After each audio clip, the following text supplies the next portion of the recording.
Assalamualaikum warahmatullahi wabarakatuh. Selamat pagi, selamat siang, selamat sore, selamat malam, tergantung kalian nontonnya kapan. Perkenalkan, nama saya Fatir Sejusan Karaya dan Naila Apriliandita. Di video kali ini, kami akan menjelaskan apa itu mesin Turing. Simak baik-baik videonya. Ya, halo teman-teman semua. Pertama-tama saya akan menjelaskan tentang apa itu mesin Turing. Jadi, mesin Turing itu adalah alat teoritis yang digunakan untuk memahami konsep komputasi. Pada tahun 1936, Alan Turing memperkenalkan konsep mesin Turing dalam makalah On Computable Numbers. Alan Turing menciptakan mesin ini untuk menjawab apakah masalah tertentu dalam matematika dapat diselesaikan menggunakan algoritma. Mesin ini kemudian menjadi tonggak penting dalam logika matematika dan akhirnya menjadi fondasi bagi komputer modern. Bahasa yang diterima oleh mesin Turing disebut Recursively Enumerable Language atau yang disingkat dengan REL. Jika sebuah bahasa dapat diterima oleh mesin Turing, maka bahasa tersebut termasuk REL. Sebagai perbandingannya, Finite State Machine hanya mampu menerima bahasa reguler, sedangkan Pushdown Automata mampu menerima bahasa bebas konteks.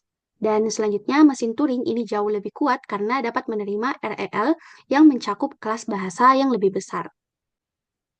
Mesin Turing ini merepresentasikan prinsip dasar komputer modern dengan tiga elemen utama. Yang pertama itu adalah pita infinite yang menyimpan input dan output.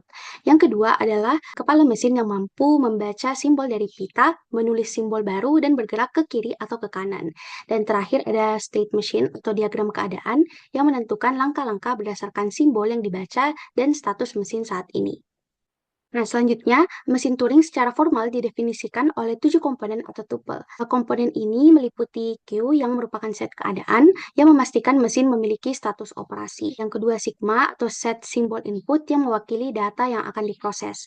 Ada tau atau set simbol pita yang mencakup simbol input dan tambahan untuk kebutuhan proses. Selanjutnya ada delta atau fungsi transisi yang menentukan aturan perpindahan antar keadaan.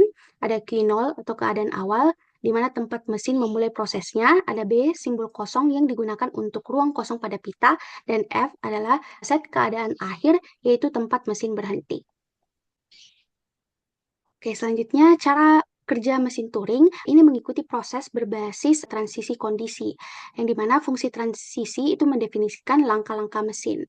Jadi bisa dilihat di persamaan di atas, artinya itu dari keadaan Q, dan membaca simbol A di tape. Mesin Turing kemudian berpindah ke keadaan Q aksen dan menuliskan simbol Y pada tape di posisi yang sedang dibaca, dan kemudian bergerak ke kanan atau ke kiri pada tape. Nah, berikutnya kita akan mensimulasikan bagaimana sih Turing mesin itu bekerja. Ada soal buat Turing mesin untuk L, 0 ini maksudnya 0 pangkat N, 1 pangkat N, di mana N-nya itu lebih besar sama dengan 1. Nah, Q-nya ini kita tentukan dari Q0 sampai Q3, T-nya itu ada 0, 1, X, Y, dan B. B itu adalah blank, sigmanya atau jalannya itu 0 sama 1, dan final state-nya adalah Q3. Nah, tabel transisi yang dapat kita buat itu contohnya seperti ini. Terus, mari kita ambil contoh kalau kan tadi awalnya Q0 sampai Q3, jadi kita ambil 0011 B 0011 B.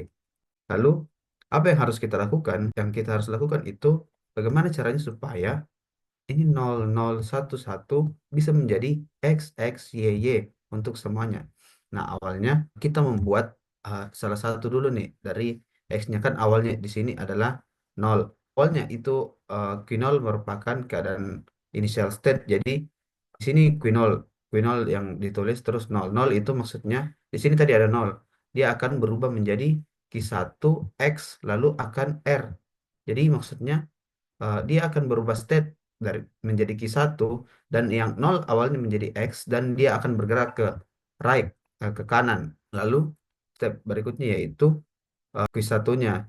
Q1-nya dibuat 0 supaya turun mesin ini akan membacanya XY bukan XX YY. Jadi kita harus membuatnya XY dulu. XY lalu XY. Nah, tidak XX 11 tapi XY XY. Selanjutnya Q1 0. Nah, Q10 ini eh, bertujuan untuk memindahkan agar kita pindah ke angka satunya supaya kita tidak mengubah angka ini. Nah, Q1 kan keadaan awal, jadi sekarang itu kita ada di Q1, Q1 dan nol. Q1 tetap kita ubah jadi nol dan kita akan pindahkan ke kanan. Terus selanjutnya kita akan mengganti tadi yang awalnya saya katakan X, eh, di sini 0011 kita buat jadi X0Y1. Jadi buat dia yang awalnya tadi kan dia tetap Q1, jadi di sini Q1. Satu itu adalah awalnya yang state sebelumnya di sini. Terus kita pindahkan dia ke V2, V2 baru, yaitu diubah tadi jadi satu menjadi Y. Terus kita kembalikan ke left karena kita akan mengubah kembali nol ini. Nah, begitu terus prosesnya berulang berdasarkan tabel transisi yang sebenarnya ini adalah yang harusnya dicari. Tapi kita sediakan memang supaya gampang untuk dijelaskan ya. Jadi sebenarnya prosesnya soalnya itu akan menanyakan hal ini saja.